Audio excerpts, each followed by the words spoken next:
Hello everyone, I'm Kennedy Monroe, and you're watching Tranny in the City. Yes, it's your favorite Tranny back again. How are you guys doing? I hope everybody's doing okay. I want to take time to say that I got an email the other day from a young lady named Michelle who told me that she enjoys my YouTube videos and she enjoys my positive message that I give and gives her encouragement and hope for her own life. But in the email, I found out that she is dating a straight man. First off, I have to say that I'm not a person into labels. I don't feel that a man who is with a transsexual woman is anything but a man, and I don't think that I'm anything but a woman. So, when it comes to labels, I just don't like them. But it seems to me that this man has taken his straight persona as a dominant thing and thinks he can control her life. And he's starting to be verbally and physically abusive with her. I have been down that road. I was in a mostly verbally, very little physically abusive relationship for 2 years. I was in and out of it. And I kept coming back because I loved the person and I knew it really wasn't them. It was their alcoholism and being bipolar. But no matter what or who you are, you can't be put in that situation. And something I had to learn is that in order for you to love someone, you have to love yourself. And if you're in a situation where you keep coming back to violence, you don't love yourself. So after 2 years, I walked away from it all, leaving a lot of my belongings behind just to get out.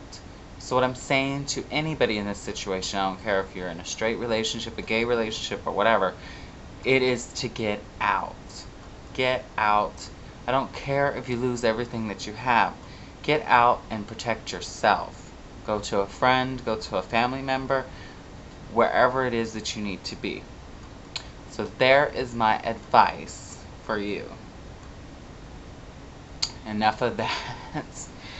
Anyway, I've been having a great conversation with the guy that I've told you about in the last one, who has 3 kids.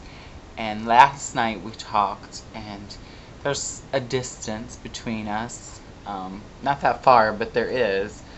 And due to the fact that I live in a city where I don't have to drive, I don't own a car, and he lives out in the far suburbs of Chicago.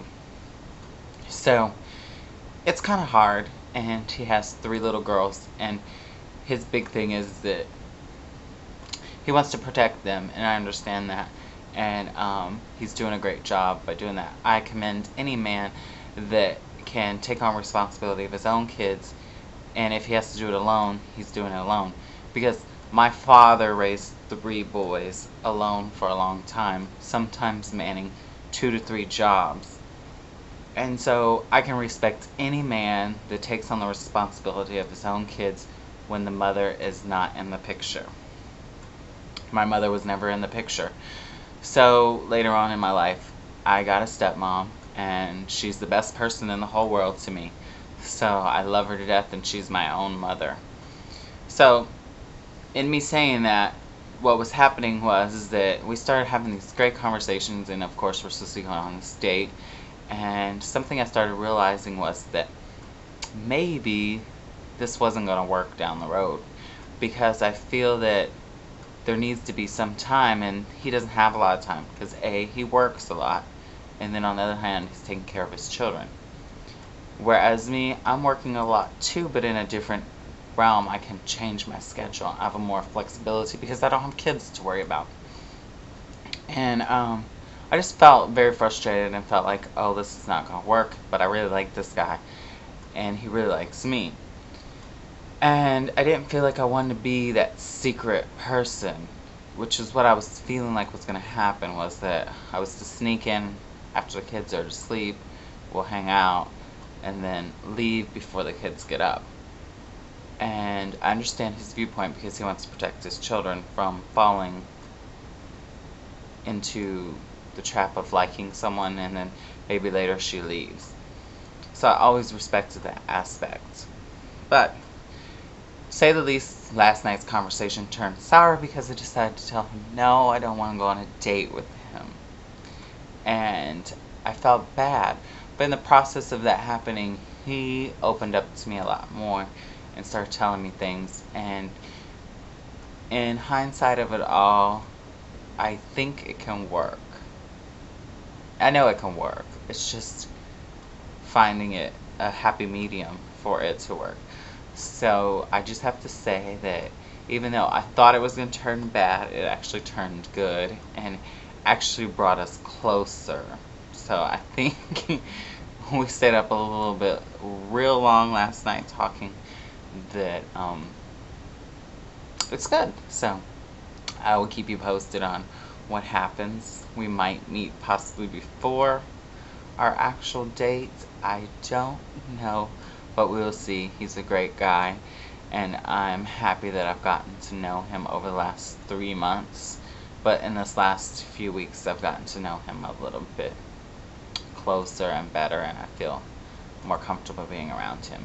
So, with that being said, we're going to go on to Feast of Fools. Yes, Feast of Fools is a podcast. You can go to feastoffools.net. I am a regular on there. I'm the outspoken tranny. A lot of people are wondering what my relationship with someone else that's transsexual on that show is. We used to be really close friends, best friends, and our times have parted. So if you watch Feast of Fools, you know who I'm talking about. I have nothing bad to say about her. I think she's a fabulous person. I just think that right now in her life, she needs to focus on her things, and in my life, I need to focus on mine. So, just to clear the record straight, me and her are no longer friends, and we don't associate with each other. But I wish her tons of luck and success in everything she does. With all that being said, this is Tranny in the City, and I will see you tomorrow. Have a great day.